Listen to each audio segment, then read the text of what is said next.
This Gengar looks clean until we look at all these different errors. And join me on this journey to look at the Gengar 34, and for your convenience, here are the timestamps down below so you can skip around to where you need to. Now to the card value and whether it's actually worth grading. This card is something that does cost a lot of money, so I don't want you to waste any of it. It costs about $67 to actually get this card if you were to get it raw, and it costs about $25 to grade the card. Personally for myself, I like to go through TAGGrading at my local LGS, and from there, I'm able to save some money on shipping and handling. Now, if you pull the card, you essentially get it for free, but if you bought it, you have to take that $67 plus that $25 and add that together.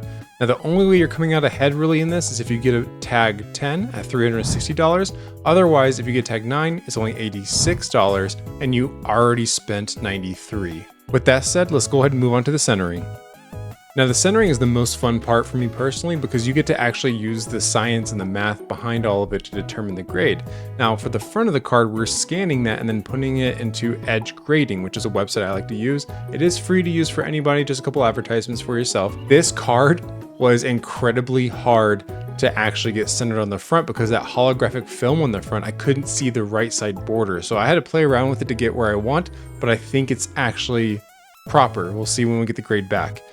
For tag and PSA, the front grade is a 10% tolerance, and what that means is that you have to have the top and bottom has to be within 10%, or the left and right. Both of them have to be there. So in this case, the top and bottom we're measuring at 50 and 50. So if you take 50 minus 50 equals 0, which is within 10%. Now when you do the left and right is 52/48, which means that's 4% difference, and the larger number is what you use to determine if you're within gem mint tolerance, and here 4% is less than 10%, so the front is gem mint. Now pulling up the back of the card, we're going to edge grade it again. We're going to look at this and get these lines are much easier to do than the front of the card. The left and right here is 54/46, and that means that you take 54 minus 46 and you get 8%. 8% is within tag's 30% tolerance on the back. It's a lot more lenient on the back than it is in the front. And then the top and bottom is a 52 and 48. So 52 minus 48, 4%.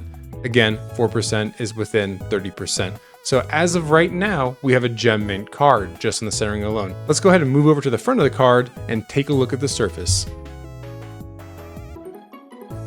Now the surface on really any card you look at is a lot more difficult because the holographic on it is really hard to read.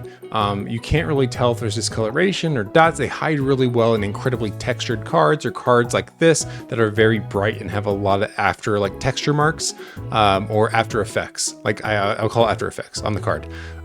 So when I'm looking at it just at the surface, the front looked great. I didn't really have any problems. The only way that I'm able to tell with this specific kind of card on the front is using angled lighting and black light, as you can see here. Black light is my best friend in this case because it highlights a lot of the different things. And unfortunately, because of the foil that they're using, the foil specs do highlight in the card.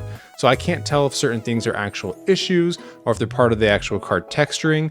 So I actually had to go through and pull up the card on the collector website and compare it to my card to see if certain specs were actually a result of the artwork or if it was something that was actually something wrong with the card. It was a really good exercise and I learned a lot from this card. We're doing the same thing for the back of the card as well. And what we're gonna do is we notice on the bottom left is a very, very light and minor speck. I only noticed it because of the black light. And you can see right here, that little whitening that's showing up, that's a foil speck. So it's very, very small. Someone at PSA probably isn't gonna catch that, but at TAGGrading, they will. And with that said, the surface of the card overall looked pretty good except for that one issue I saw in the back. Let's go ahead and move on to the corners and edges. Now there are quite a few things that are wrong with the corners and edges, and I want to make sure we talk about all of those things. So as we're looking at the card, we're doing the exact same thing we do on the surface, right? We're looking at the card underneath angled light, see if anything shows up, and you can see some things, but again, the foil on the front makes it really hard to see. So I used a black light to see if anything stood out. And again, with black light, it still is hard to see because I can't tell between the actual artwork of the card versus the actual edge of the card. So this is the one time where I would say I had to have a microscope in order to determine if there actually were issues. We have minor whitening all the way around. And what I mean by minor whitening is there's a lot of small specks. It doesn't mean that there's a little, it means that there's a lot of small ones all the way wrapped around the card. And as you can see here, On the back, I kind of do that same thing too. I'm looking underneath the angled light just to see if we can notice anything different. And we do notice on the back of the edges as well that there are some whitening. There are definitely things that we're noticing around the edges, but it's more apparent if we put it underneath a microscope and take a look. But we double check with the black light just to make sure, okay? Now on the back edge, we start noticing these like two prominent indentations, or indentations is what I'm going to call it. And it's noticeable underneath LED light. It is not very noticeable underneath black light because it's not like cutting into the card. It's not a speck in the card. It's a push into the card. And those indentations are definitely going to be held against us here, unfortunately. So that's a ding on us. Now, as we move around the card, we can see almost on the corner that there's this like miscut / indentation again on that corner edge, going into that edge. So we definitely want to call that out as well. And as we start going through each corner and we start working our way through, we start noticing some white specks. And that's something that we can see more here with underneath the microscope. It's easier to see on the back in the light, but I wanted to show you guys this. And this is kind of blown out from a color proportion, but you can definitely see that there's whitening there. Now this is me going through every single corner on the back of the card, and I didn't see any problems with the corners. The corners were actually fine. Now with all that said and done, let's do a real quick recap. The centering on this card was great. The surface on the front was great, and the back was pretty good as well, except for that one dot that we saw on the border. That's not a big deal, especially with it being on the back. Now, when we talk about the corners and edges, the edges were very rough, and the edges can absolutely destroy your grade. It was whitening all the way around on the front, or silvering, I guess I should call it. And then on the back, we had a lot of the same issues as well, and the corners on the back were fine, and the front, but the edges is really the star here, and it absolutely can destroy that.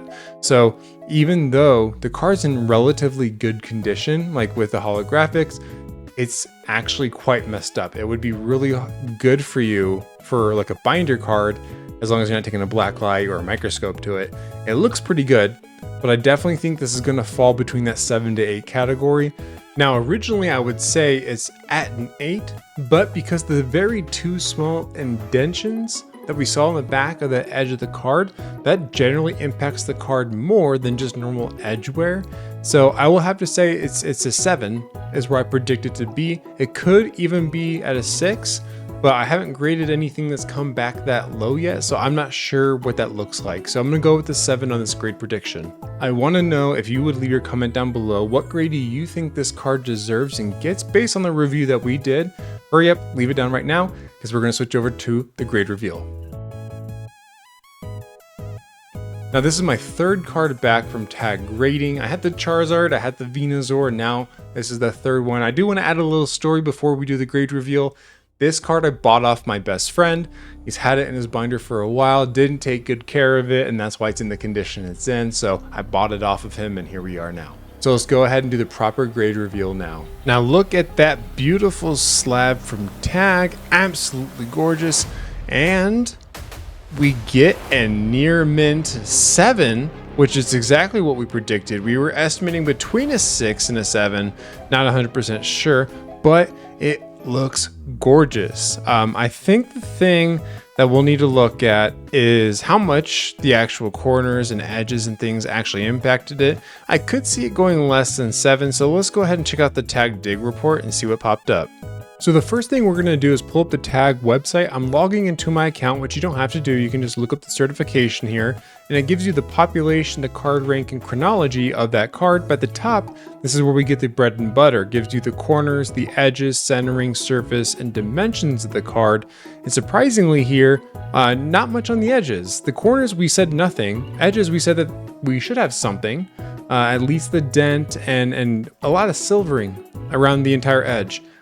So quite surprising that Tag only gave it a little bit. Now the centering here, we can see, I think we were a little bit more relaxed in the front. I think we're pretty dang close to it, but the back was more severe than we actually thought. So quite a few percents off, but not horribly off, still good. And then the surface just had a little bit of dings, at 2 dings in the back that it called out here, which we'll have to check out too. So we got an edge back ding and 2 surface dings. And if you go down to the page, it actually is really cool because it gives you a view and it highlights where that issue is. And this one is actually, that I was just showing you, was the dent it said we had. Now in this view is really cool because it actually shows you numerically where that ding is. Now I wanted to go back and look at my card and see if I can visually inspect it. And I did notice some dings. I believe it was in the same area as the ones that they're calling out here for the dents. The dents is really what screws up the review. I think this is possibly even a 9 if it didn't have those really, really small indentions. So I'm actually kind of on par with what Tag had. But looking back at the card, like when I pull it out and look it in front of me like I'm doing right now, it's not, I'm like, what are you guys looking at? And it did call out another thing on the back, which was surface play at the top of the card, which means like it was, you know, being used from a sleeve or pulled in and out of binders without an actual soft sleeve on it. And I didn't call that out in my initial review, so that's something else I need to take in consideration. But I'm really surprised with how lenient Tag was on not calling out any of the silvering along the front of the edge. There was so much that I saw there. So I think honestly, if they would take in that consideration, it might be a 6. I think even I was wrong at a 7. I think if they got a 7 out of this, then it's probably a 6 with all the other issues. So let me know what you think. Do you agree with this assessment from TAGGrading? I know we ended up on the same exact grade, but they didn't take things in consideration that I did, and I didn't take things in consideration that they did. So we'll see how this all pans out. Overall, we're still 1-1 on the score of 7 and 7. So let me know how you did down in the comments below. Until next time, keep guessing that grade.